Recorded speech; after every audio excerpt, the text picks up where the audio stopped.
दोन शब्दात मुख्यमंत्र्यांनी इकडे तिकडे करायला पाहिजे. म्हणजे जसं की आमच्या 8-9 मागण्या केलेल्या या मागण्या मला पूर्ण करायचे की नाहीत करायचे एकदम सोपं आणि साधं आहे. ज्या 8-9 मागण्या त्या द्यायचे की नाही, हो किंवा नाही हे मुख्यमंत्र्यांनी क्लिअर सांगायला पाहिजे. कारण इथं अनेक लोक उपोषणाला बसले, त्यांच्या जीवाचा प्रश्न आहे. म्हणून आमचं जास्तीचं म्हणणं आज काहीच नाही. फडणवीस साहेबांकडे एवढंच म्हणणं आहे की ज्या मागण्या दिल्या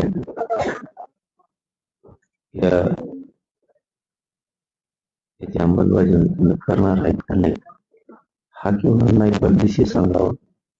आम्हाला जीव जाळायला लावायची गरज नाही. तुम्ही देणार नसाल तर आम्हाला उठायला, आम्हाला वेगळ्या मार्गाने आंदोलन करायला आम्हाला अपेक्षा पण नव्हती. जे खरं बोलतोय आणि महत्वाचं सांगतो आम्हाला अपेक्षा पण नव्हतं, आम्हाला बसावं लागलं. हो हे खरं सिद्ध सांगतोय,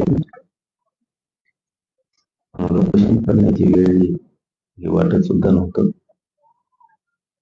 नुसतं आम्ही आव्हान जरी केलं, आम्ही उपोषणाला बसणार आहे तरी आमच्या मागण्या मंजूर होतील असं आम्हाला वाटत नाही. घोषणा केली तरी पण झालेलं आहे,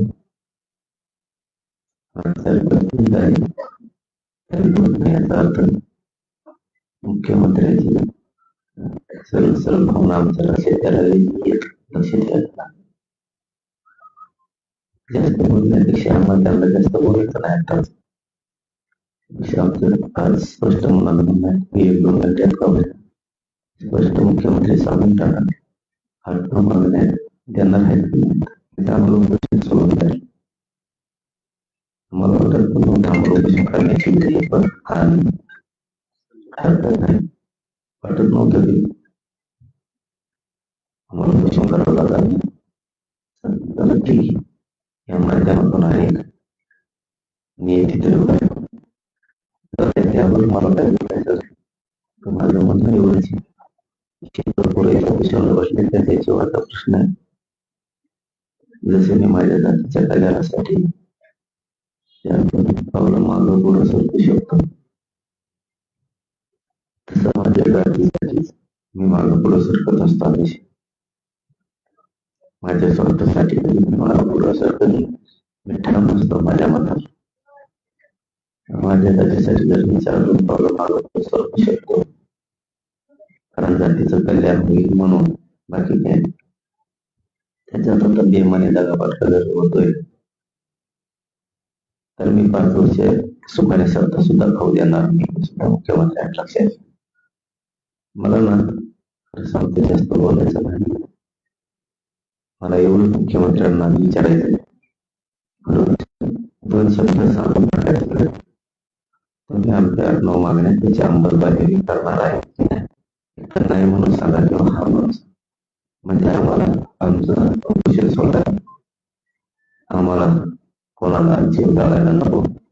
कारण कोणाची 60 गेली झाली, कोणाची 55 झाली, कोणाची 70 झाली.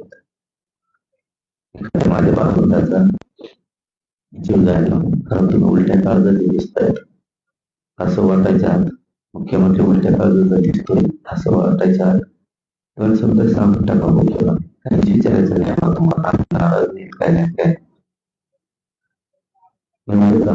आजच्या क्षणाला म्हणणं आहे. कारण तुम्ही उपोषणाला बसू देता इतक्या लोकांचे हाल होतील असं वाटत नव्हतं.